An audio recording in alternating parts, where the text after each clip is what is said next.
예수님께서 굳이 세례 요한이라는 사람에게 세례를 받으시려는 것은 의를 이루기 위함이라고 했습니다. 예수님께서 인간인 죄인들의 대표가 되시는 퍼포먼스로 세례를 받으시는 것입니다. 바로 죄 없으신 예수님이 죄인이 받아야 하는 죄를 씻는 물세례를 받으심으로 자신이 죄인들의 대표임을 선언하시는 것입니다. 그래서 죄인들의 죄를 대속할 수 있는 근거가 마련되는 것입니다. 그리고 예수님께서 세례를 받으시고 물에서 올라오실 때 하늘이 열리며 땅과 하늘이 화답하는 가운데 성령이 비둘기같이 임했습니다. 그때 성부 하나님께서 이는 내 사랑하는 아들이요 내 기뻐하는 자라는 말씀으로 예수님의 사역을 인준하십니다. 그래서 신학자들은 이 사건을 메시아의 대관식, 메시아의 측정식 또는 메시아로 임명받는 현장이라는 등등의 말을 합니다. 뿐만 아니라 그 현장에 성부, 성자, 성령의 삼위 하나님의 해후가 이루어집니다. 그러면 다음 장면에는 황금마차가 준비되고 빨간 카펫이 깔린 그 위를 당당하게 걸어가시는 예수님의 폼 나는 장면이 연출되어야 될 것 같은데 오늘 본문은 전혀 다른 모습으로 나타나고 있습니다. 마태복음 4장 1절의 말씀입니다. 그때 예수께서 성령에게 이끌려 마귀에게 시험을 받으러 광야로 가사, 그때는 헬라어로 토테인데 요한이 세례를 받고 성령이 예수님에게 임한 그 때를 말합니다. 그때 성령에게 이끌렸다고 합니다.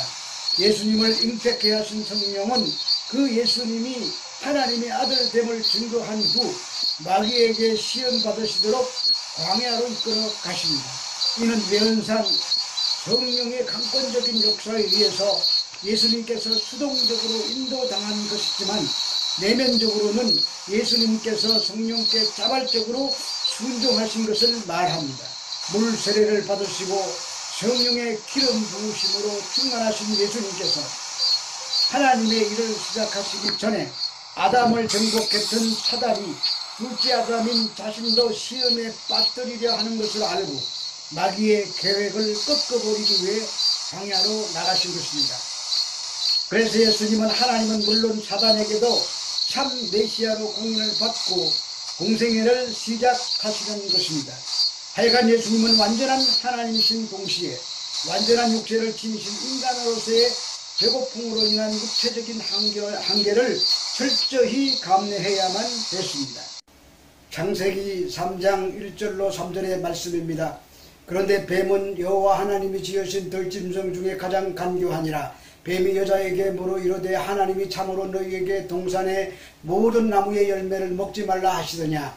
여자가 뱀에게 말하되 동산 나무의 열매를 우리가 먹을 수는 있으나 동산 중앙에 있는 나무의 열매는 하나님의 말씀에 너희는 먹지도 말고 만지도 말라 너희가 죽을까 하노라 하셨느니라.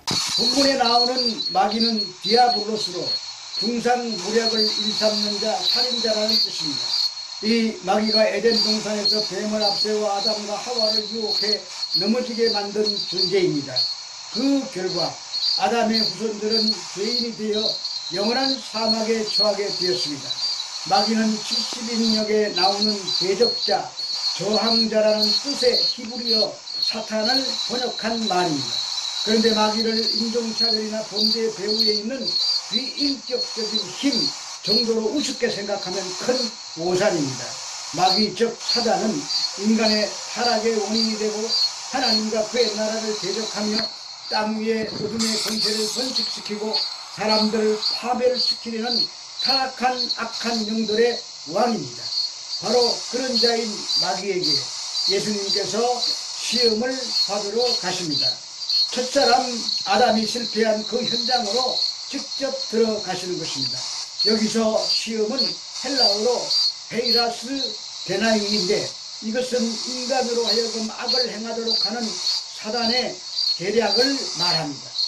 실로 사단은 인간을 악에 빠지도록 유혹, 템프테이션 할 뿐만 아니라 하나님께 대항하는 사악한 존재입니다. 바로 그 파괴적 실체인 사단이 예수님께 에덴에서 뱀을 대리로 보낸 것처럼 대리자를 보내지 않고 자기 자신이 직접 찾아옵니다. 그리고 자기의 최대의 능력을 발휘하여 예수님을 시험하여 넘어뜨리려 하는 것입니다. 마태복음 4장 2절의 말씀입니다. 40일을 밤낮으로 금식하신 후에 줄이신지라. 40일을 밤낮으로 금식한 후에 줄이셨다고 합니다. 여기서 이 40이라는 숫자는 이스라엘 민족사의 아주 중요한 숫자입니다. 예로 노아 홍수의 심판이 이 땅에 임했을 때 물이 40일 동안 창궐했습니다. 이스라엘 백성들이 400년간 종살이를 마치고 홍해를 건넌 후에 광야에서 40년 동안 방황했습니다. 또 이스라엘 백성들이 율법을 어겼을 때 40에 하나 감한 배를 맞도록 되어 있습니다. 40을 맞으면 목숨이 위험하게 거기서 하나 더 감한 배를 때린 것입니다. 그래서 이 40이라는 숫자는 시험과 연단이라는 의미를 가진 숫자입니다. 예수님께서도 40일을 금식하신 후에 줄이십니다.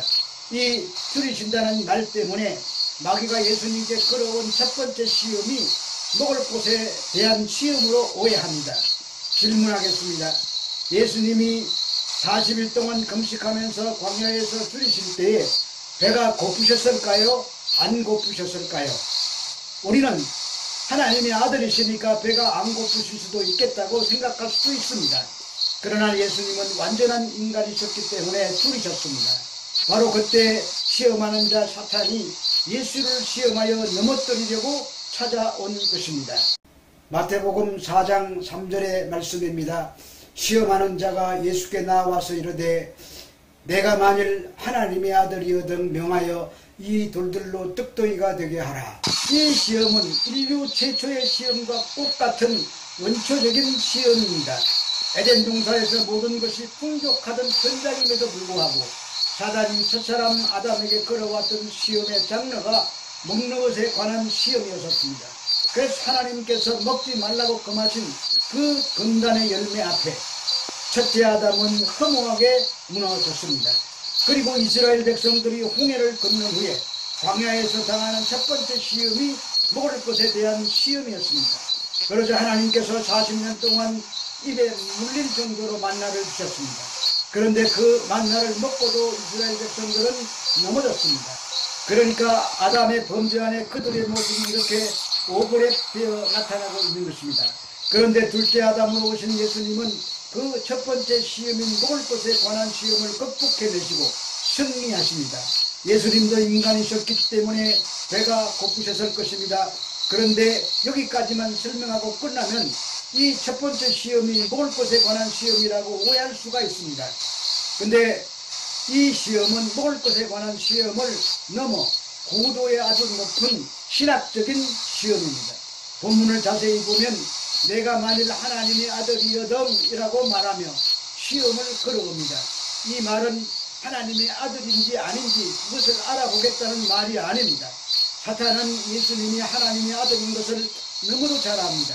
그러므로 이 말은 내가 하나님의 아들이잖아, 그렇다면 이 돌을 명해서 떡덩이로 만들어 보라는 말입니다. 거기에 함정이 있습니다. 또 질문합니다. 이것이 왜 예수님께 시험이 될까요? 예수님은 돌로 떡을 만드실 수 있기 때문에 시험이 되는 것입니다. 만약 사탄이 목사인 나에게 와서 이 돌로 떡을 만들어 보라고 하면 전혀 시험이 되지 않습니다. 왜냐하면 아무리 능력이 많은 목사라도 인간은 절대로 돌로 떡을 만들 수가 없기 때문입니다. 그런데 예수님은 그것이 가능하신 분이십니다. 만약에 예수님께서 야 내가 그것도 못하겠느냐 하시면서 짠 하고 돌로 떡을 만들었다면 예수님은 완전한 하나님의 아들임이 증명이 됩니다. 그러나 반대로 완전한 인간이 아니라는 것도 증명되게 되는 것입니다. 만약 예수님이 완전한 신이자 완전한 인간이 아니라면 우리 죄인인 인간의 죄를 대속할 수가 없게 되는 것입니다. 그래서 사탄은 이 시험을 통해서 예수님이 온전한 신성을 가지신 분으로만 만들어버려서 완전한 인간이 아니라는 결론을 끌어내려는 것입니다. 바로 여기에 함정이 있는 것입니다. 마귀는 예수님이 완전한 인간으로서 이 시험을 극복해내는 것을 가장 두려워했습니다. 그것은 온전한 인간이지만 죄가 없었으니까 십자가에서 우리의 죄를 대신해서 흠없인 제물로 대속의 죽음을 죽을 수 있기 때문입니다. 예수님이 그 대속의 죽음을 죽으시면 그 대가와 지불된 은혜로 영원한 생명과 구원을 인간들에게 주실 수 있게 되는 것입니다. 사탄이 그것을 제일 두려워했습니다. 그러므로 이 싸움은 고도의 신학적인 싸움입니다. 그리고 이 싸움은 성도들도 매일매일의 삶에서 싸워내야 하는 아주 중요한 싸움입니다. 마귀는 기독교를 능력 종교로 만들어 버리려고 합니다. 예수 믿으면 이 땅에서 행복하고 형통하고 복되고 부자되어 잘 산다. 그래서 잘 믿어 복을 받자라는 것은 십자가의 의미와 십자가의 은혜를 해석시켜버리는 짓입니다. 잘 기억해야 합니다. 기독교는 이 땅의 종교가 아닙니다.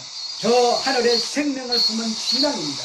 우리가 이 땅에서 하나님 보시기에 아무리 좋은 일을 많이 해도 하나님께 즉시로 상을 주신다거나 보상해 주시지 않으십니다.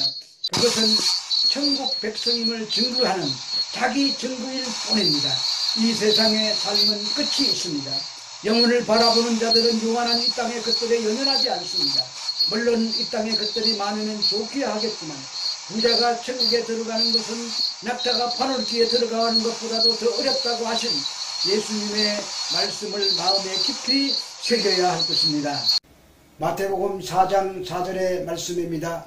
예수께서 대답하여 이르시되 기록하였으되 사람이 떡으로만 살 것이 아니요 하나님의 입으로부터 나오는 모든 말씀으로 살 것이라 하였느니라 하시니, 본문은 하나님의 말씀을 기록하여 보존되고 있으며 지금도 여전히 유효하다는 뜻입니다. 결국 마귀의 괴계를 능히 이길 수 있는 것은 지금도 살아 역사하시는 하나님 말씀밖에 없다는 말입니다.